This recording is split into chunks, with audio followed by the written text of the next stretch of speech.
Salut à tous, j'espère que vous allez bien. Je vous amène avec moi aujourd'hui pour une nouvelle aventure, quelque chose d'un peu atypique, de différent. Ce que vous voyez derrière moi ressemble à un lac, et ça n'en est pas un. En fait, c'est un bras mort qui est relativement grand, je ne sais pas, ça doit faire à peu près une cinquantaine d'hectares. C'est relié à un fleuve qui est juste derrière, et qui doit être, pour vous donner un ordre d'idée, un peu plus grand que le Rhône, mais soumis à de très fortes marées, avec des grosses variations de niveau. Donc c'est quelque chose d'assez différent. L'endroit qui est derrière moi d'ailleurs est également soumis à ces marées, avec une variation de niveau qui va de 1 mètre à 1 mètre 50. Donc bon, c'est quelque chose de différent et ça vaut le coup. Je vais mettre mes cannes en place, je vais installer mes montages, je vais amorcer, je vais tout préparer et puis je vous tiens au courant s'il y a quelque chose à vous raconter. A tout à l'heure. Pour cette session, je vais utiliser des appâts qui sont peu habituels pour moi. Ce sont des floating balls de chez Carp Spirit. Vous voyez, ce sont des bouillettes en plastique de 10 mm en fait. C'est peu habituel pour moi parce que ça fait plus de 25 ans que je pêche la carpe, j'ai jamais trop cru en ça. Et les événements ont fait que j'ai été obligé de m'en servir une fois et j'ai eu vraiment de très bons résultats. Et depuis, j'essaye de plus en plus et j'ai de très bons résultats avec, quoi. N'importe où je pêche, quelle que soit la configuration. C'est assez... bon, je pourrais pas dire quelle que soit la saison, parce que ça fait 3 mois que je pêche avec des appâts en plastique comme ça. Et oui, les résultats sont surprenants. Ce qui s'est passé, c'est que je pêchais un lac qui est infesté de tortues, en fait. Et je pêchais au maïs, avec du maïs cuit, maïs pour poule. Et mes appâts n'arrivaient pas à tenir plus de 5 minutes dans l'eau. J'avais des tapes en permanence sur les cannes, tape, et hop, fini. Et dès que les tapes s'arrêtaient, après 5 minutes, je relevais mes lignes, pardon, et les bas de ligne étaient tout emmêlés. Il n'y avait plus de maïs, il n'y avait plus rien, et arrivé un moment, j'en ai eu ras-le-bol, quoi. Hein. Ça s'est passé 4-5 fois d'affilée. Et j'ai dit, bon, je vais mettre un maïs en plastique au milieu de mes maïs, et puis on verra bien, quoi. Et donc j'ai reposé mon montage, je me suis remis à pêcher, et pareil, j'ai eu mes tapes, tac, ça s'est arrêté. Et 30 secondes après, bon, j'ai pris un départ, et j'ai fait un poisson, et en fait, quand la carpe est arrivée à l'épuisette, je me suis rendu compte qu'il restait que le maïs en plastique. J'étais un peu espanté, quoi. C'est pas...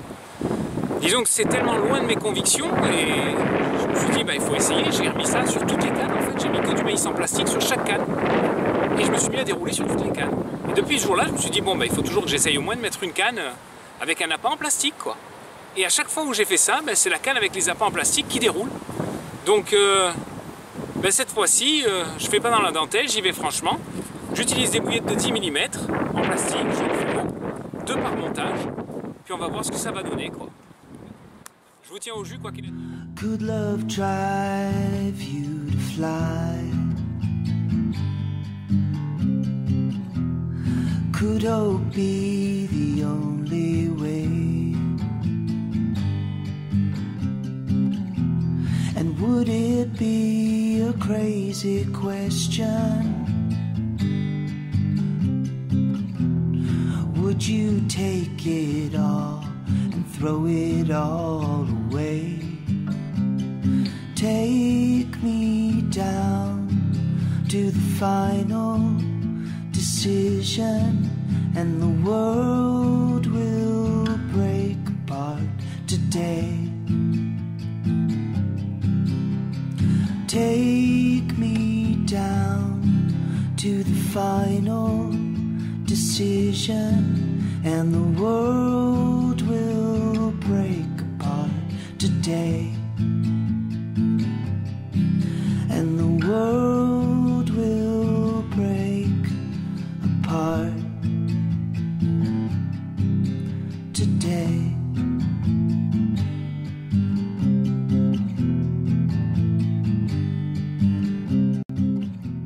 Could freedom be between the lines? Voilà, comme vous pouvez le voir, il n'y a rien d'extraordinaire quoi. Hein. Un petit leader, un clip plomb, un bas de ligne, un hameçon, mes 2 bouillettes de 10 mm en plastique et un petit soluble. Je vais mettre tout ça dans le bateau. Toujours bon de prendre quelques précautions, donc vous direz, le petit soluble pas forcément nécessaire, tout ça, mais je reste persuadé que ça fait une espèce de contrepoids et quand je largue le tout, ça permet au bas de ligne à l'hameçon de ne pas être trop proche du plomb. Et voilà quoi, j'aime bien prendre un max de précautions quand il advienne pour être clean et pas me prendre la tête en me disant est-ce que ça pêche, est-ce que ça pêche pas.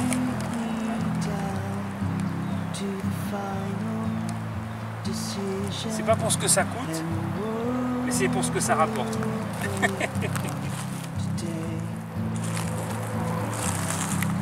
Voilà, hameçon, douillette bien positionnée dans le bateau.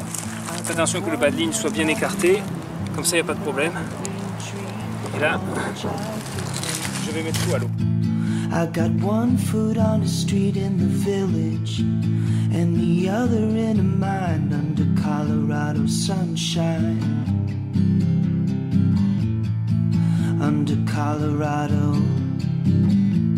sunshine.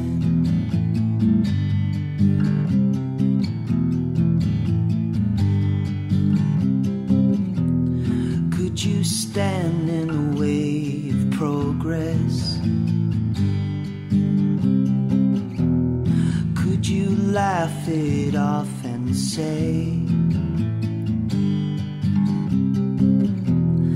I'd let it all fall down and let the rhymes come. I'd waste away and let the roots grow around some. Take me down to the final decision, and the world will break apart today.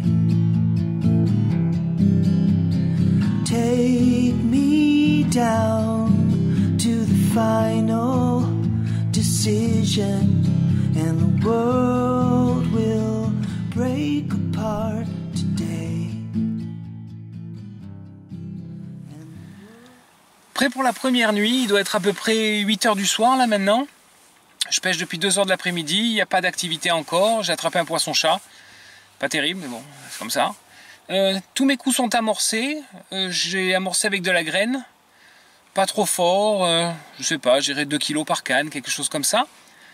Je pêche, comme je vous le disais, avec des appâts en plastique, des bouillettes de 10 mm jaune fluo, 2 par cheveux.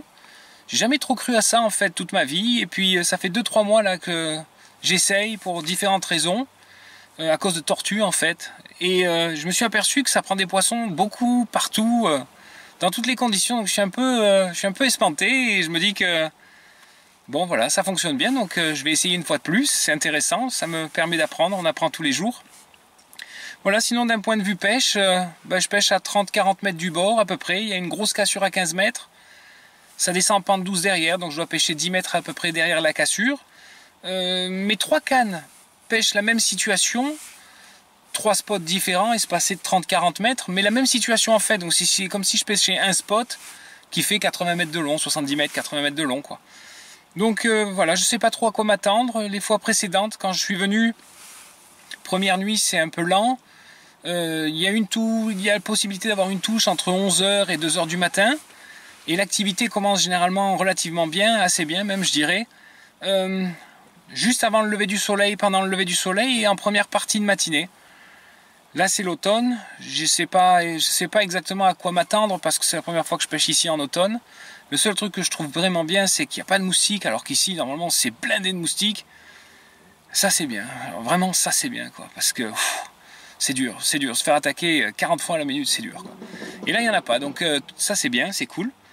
Et voilà, je sais pas trop quoi penser encore, tout pêche, je pense proprement, sur des spots qui théoriquement sont bien. C'est parti pour la nuit quoi. Je vous tiens au jus si je fais quelque chose. Bon j'ai un visiteur, j'ai un mec qui vient de s'installer juste à côté de moi, ça vient de balancer des gros bouchons lumineux plein milieu de la nuit, c'est cool. Alors ça. Je sais pas si on arrivera à voir bien là. Enfin voilà, je me mange un gros bouchon lumineux par-dessus mes cannes, sympa. Bon, on va pas les s'engatser. C'est comme ça. C'est comme ça, le mec doit pêcher pour des gros loups rayés ou des gros poissons-chats. Ici, il y a des gros poissons-chats, il y a des machins qui font 10 kg. Donc, il pêche peut-être avec un vif ou un gros brochet. Enfin voilà quoi, je viens de me manger un gros bouchon lumineux par-dessus mes cannes, j'adore. A plus. Bon, petit topo rapide sur la situation. Il doit être 4 h, 4 h 30 du matin. Je dormais profondément, là, vers 3 h du matin, j'ai pris un départ de fou, mais quand je dis un départ de fou, c'est un départ de fou, quoi. J'ai couru, j'ai pris ma canne, départ sur les autres cannes, je me dis qu'est-ce que c'est ce bordel? Je prends ma canne, je commence à combattre et je m'aperçois que mon fil est complètement à l'opposé de l'endroit où il devrait être, un truc de fou. Et donc en fait, je combats, je marche, j'essaie de comprendre ce qui se passe et je m'aperçois que j'ai un putain de gros héron pris dans ma ligne, qui a ramassé toutes les lignes, bon l'enfer quoi. Donc du coup, je viens de replacer tous mes montages, j'étais obligé de couper le premier montage. Je pense pas que le héron soit planté l'hameçon, mais il était tout emmêlé, donc j'ai préféré couper ma ligne. Donc voilà, j'ai tout coupé, j'ai tout remis en place, j'ai tout préparé. Voilà, ça pêche, donc il doit être 4h30, je retourne me coucher parce que d'une, je suis fatigué, de deux, je suis un peu dégoûté, et de trois, bon, si jamais elles se mettent à mordre vers le lever du soleil, autant dormir 1 heure de plus, c'est pas plus mal quoi. Allez, j'y retourne.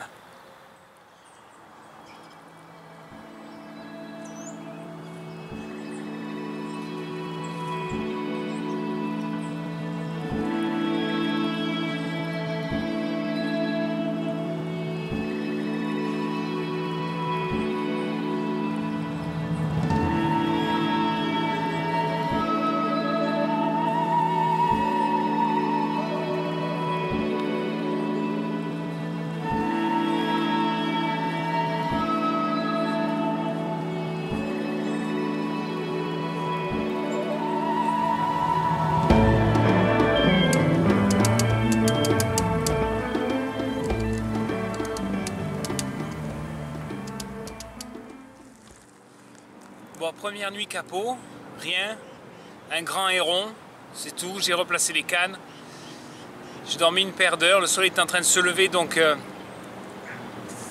je pensais faire mieux que ça et bon finalement ce sera pas mieux que ça, c'est comme ça. Voilà, le soleil est en train de se lever, théoriquement c'est un bon coup donc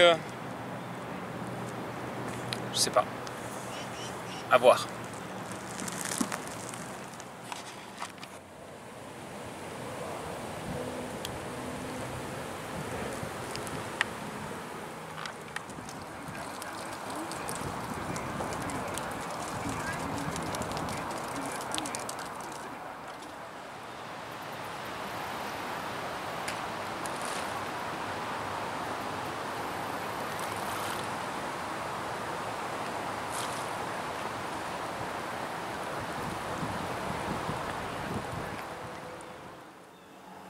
Fin de la 2e journée de pêche. Pas grand chose à rajouter, j'ai pas eu un bip de la journée. Il y a beaucoup de pêcheurs qui sont venus aujourd'hui, il y en a encore, il reste 7 ou 8 lignes qui sont autour des miennes. Bon, ça c'est comme ça, c'est le jeu, hein, c'est accessible, donc c'est comme ça que ça fonctionne. Voilà, pas grand chose à ajouter, j'ai remonté les lignes ce matin vers 11h30, je les ai remises à l'eau.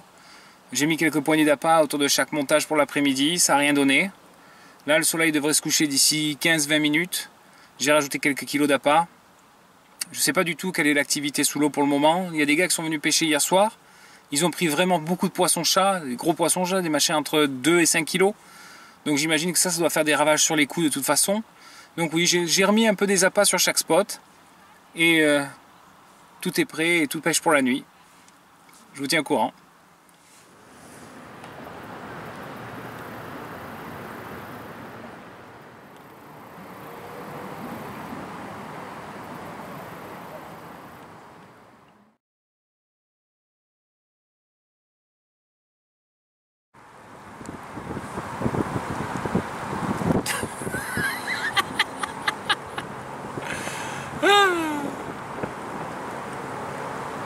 C'est la plus grosse que j'ai jamais attrapée.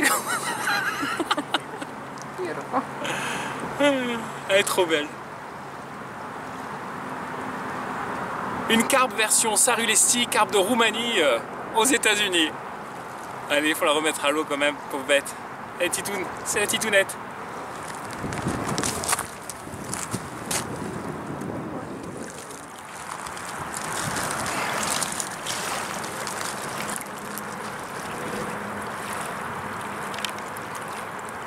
Troisième jour, premier départ.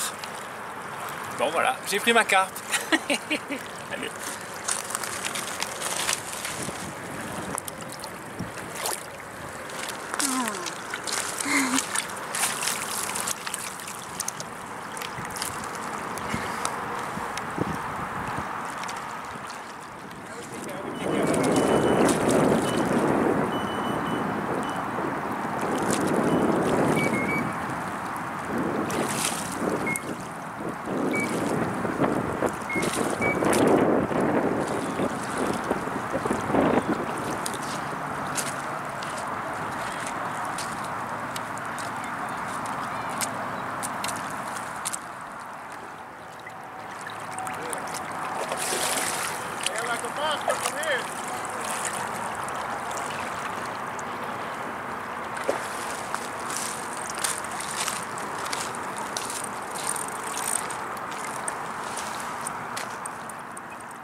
Voilà, après 3 jours, j'ai attrapé un poisson qui devait faire 200 grammes tout à l'heure, quelque chose. Voilà, et puis celle-là, ben, ça y est, on dirait que ça rentre un peu sur les coups. C'est dommage, je voulais rester 4 jours. Demain, il prévoit beaucoup de pluie, donc il est possible que je plie avant demain. C'est dommage, les poissons commencent à rentrer. Elle n'est pas très grosse, mais bon, c'est une carpe, quoi. Elle est belle, hein? Elle est belle. Un poisson de fleuve, ça fait plaisir. Après 3 jours, ça fait plaisir. Cool.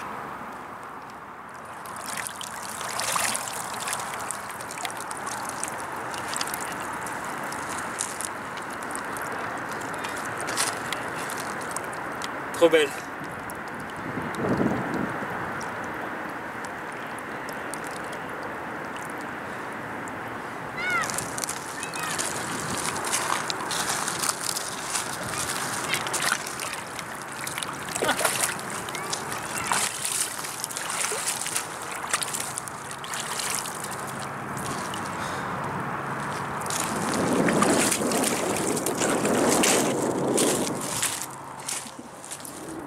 Fin de ce petit 48 heures.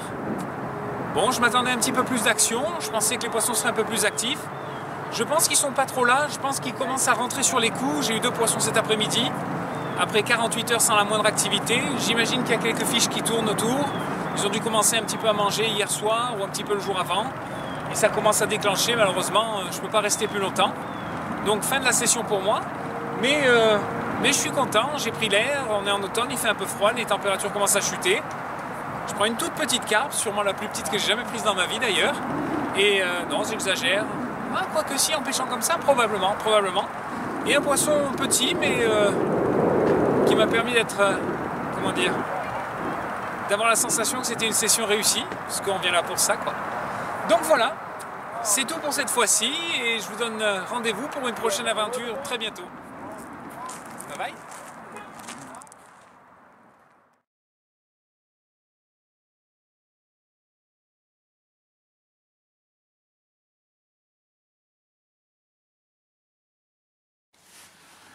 Bon ben voilà. Keep your nose.